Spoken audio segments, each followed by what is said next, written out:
Hey everybody, I am Post Preps editor Kyle Newman out here at Valor Christian High School on the set of the Post Preps Game Day Show, and today we're going to be previewing #1 Valor Christian and #2 Pomona. That's at 7:30 p.m. at the NAC on the Post Preps TV Game of the Week, presented by American Furniture Warehouse. And here on campus with me, I've got head coach Rod Sherman along with senior Hunter Carlson. And we'll start with just some preliminary thoughts about this game, and in my opinion and many opinions, the best game of the whole regular season slate and all of 5A, 4A, you name it. Coach, we'll start with you. What are some keys immediately against a very familiar foe that you've played 4 times in the last 2 years? Yeah, they've beaten us twice in the regular season, each of the last 2 years. So I think we'll have to play, obviously, a little bit better than we did the last couple years. Offensively, I think the key for us is being able to run the football, stay balanced. We've done a good job the last 3 weeks, but they pose some problems with their defensive front. And then how good can we be on third down? If we can stay at 50% on third down, I think that'll be important. Defensively, we got to contain Max Borghi. And their quarterback, Ryan Marquez, is a really, really outstanding quarterback. When you watch Borghi, he does such a good job getting to the perimeter. Their receivers block well. Their line allows them to get to the edge. We're going to have to set the edge, take good pursuit angles, and then conversely try to get off the field on third down. So Hunter, Coach was talking about Max Borghi, Washington State commit. Obviously, everyone knows his name. I'm sure he's going to be a big key for you defensively. And at defensive end, I mean, how do you contain that edge and kind of like Coach Sherman said, keep him inside and bottled up? Well, it's really important with him and the quarterback as well, with Ryan Marquez. We got to make sure that we stay in our pass rush lanes, especially on third downs, not let any screens up, have our eyes up when we're rushing the quarterback, things like that. In terms of the run game, stay gap sound. Just trust that our linebackers are going to fill the gaps that we leave open for them. Again, Kyle Newman alongside Rod Sherman and Hunter Carlson here at Valor Christian High School, previewing the Post Preps TV Game of the Week tonight, 7:30 p.m.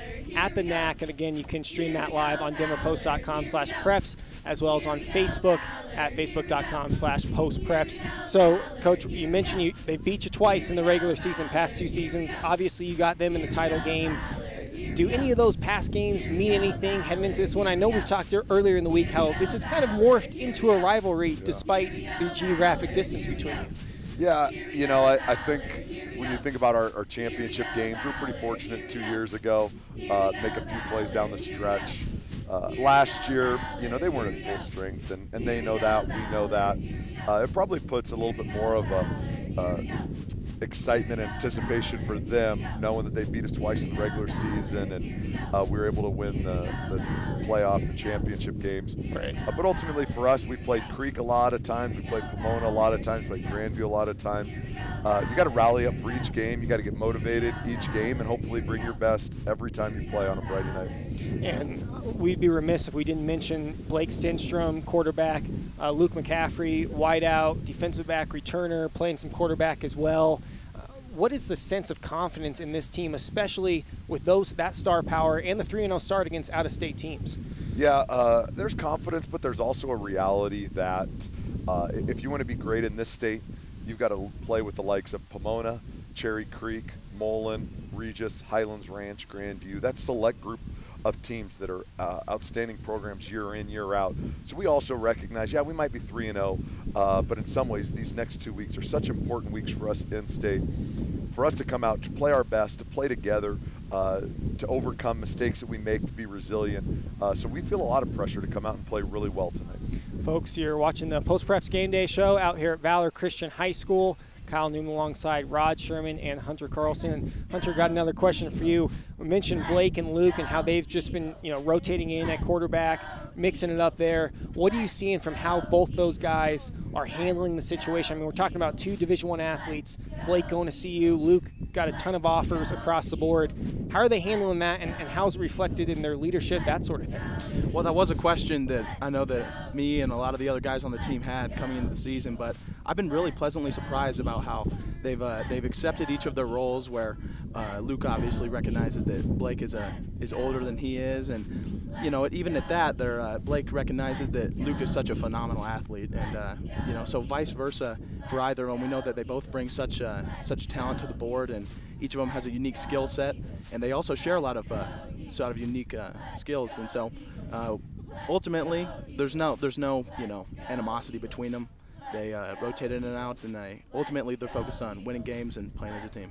And obviously that's been reflected so far in the win column for Valor Christian, 3-0. Again, facing off against Pomona, also 3-0, 7:30 p.m. tonight at the NAC. That game streamed live at denverpost.com/preps, as well as our Facebook page at Post Preps. And moving on to some of the other Class 5A games here this weekend, Grandview, Cherry Creek doing battle at the Stutler Bowl tonight as well. And these are two obviously very familiar opponents to you. You're playing Cherry Creek next week.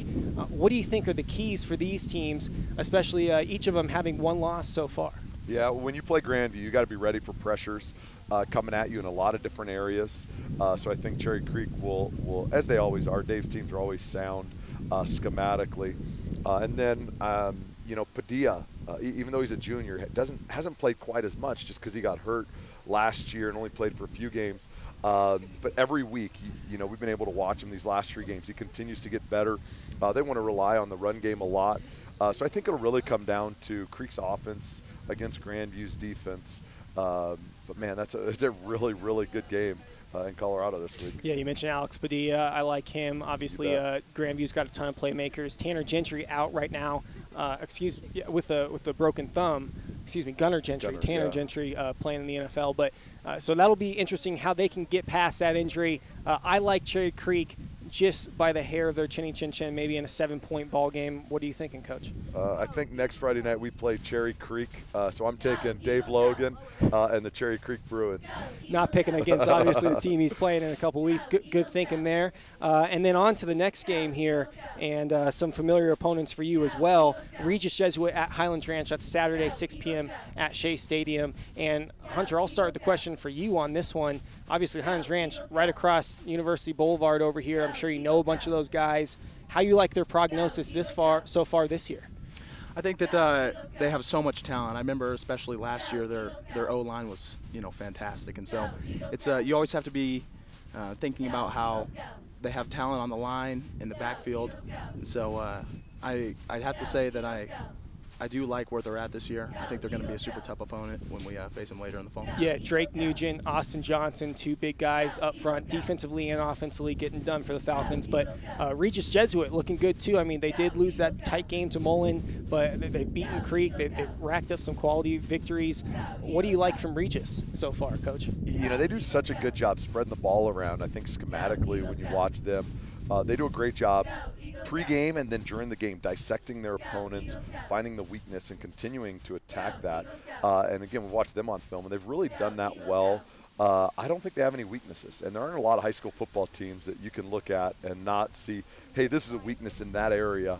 They're sound all the way across the board, and I think they got the ability to be a pretty good team come November, December as well. And Highlands Ranch gone through some adversity this year. They got an interim coach, just lost their quarterback for the season from a hand injury. I think they will rally from that, but I like Regis in this game by maybe a touchdown or so. What do you think? And I know you got Highlands Ranch on the schedule down the line, so is that going to influence it? Some tells me we might play Regis in the playoffs if we win a few games. I think Highlands Ranch's run game, every week, I believe you're going to see them improve now with an older quarterback, just filling the gaps. Austin and Drake are outstanding up front. The CSU head coach is here today and was just talking to Bobo about them. And I think it's going to be a mid-range scoring affair that I'm going to give Highlands Ranch the edge in the end. Might be the first time I've ever picked Highlands Ranch, but we play them. We're nervous about playing them, so right. I'm going with Okay, so Coach Sherman's going with Highlands Ranch. I got Regis in that game. Again, folks, this is Post Preps Game Day live here at Valor Christian High School. Kyle Newman alongside Rod Sherman and Hunter Carlson. And we will go to the final segment of the show here where we pick, of course, the game of the week. Pomona, Valor Christian, 7:30 tonight at the NAC. Again, that's the Post Preps TV Game of the Week presented by American Furniture Warehouse. And head online to denverpost.com/preps to live stream that tonight. I think I know where you two stand about the team that you want and think is going to win here tonight. Yeah, you might be a little biased. Now, I picked against Pomona in week 0 against Mullen, and they let me hear about it on Twitter at Kyle Newman DP. I'm going with Pomona by a field goal here, and Valor Eagles fans, feel free to shout me out as well, especially if Valor can pull out the victory. I think, honestly, guys, I think it's a toss-up. Such good teams across the board, and these first few weeks have told me, if anything, that I think you and Pomona, Coach, are really, again, in an elite category all by yourself. Of course, Creek, Regis, they're all very good, but seems like you guys are really clicking so far. Hey, man, you don't have to justify your pick. It's all good. No, yeah, I would guess there's 6 to 8 teams that early in the season have a chance, and then you see what happens with injuries. I have the utmost respect for Coach Madden, what he's done with that program, how he's continued to evolve. It's great to compete against the best, and our whole non-conference has been not taking any breaks, competing against the best, and we'll roll the ball out and see what happens tonight. Stacking the schedule for sure. Hunter, thanks for coming on the show, Thanks, man, and best of luck. You got an offer from Mines, some other interests as well. I'm looking forward to seeing what you can do on the next level. Coach, thanks for coming on. Blessings, appreciate you. Thanks for everything Denver Post does. Again, folks, head online to denverpost.com/preps later tonight, 7:30 for number 1 Valor at number 2 Pomona. Until next week, folks, take it easy.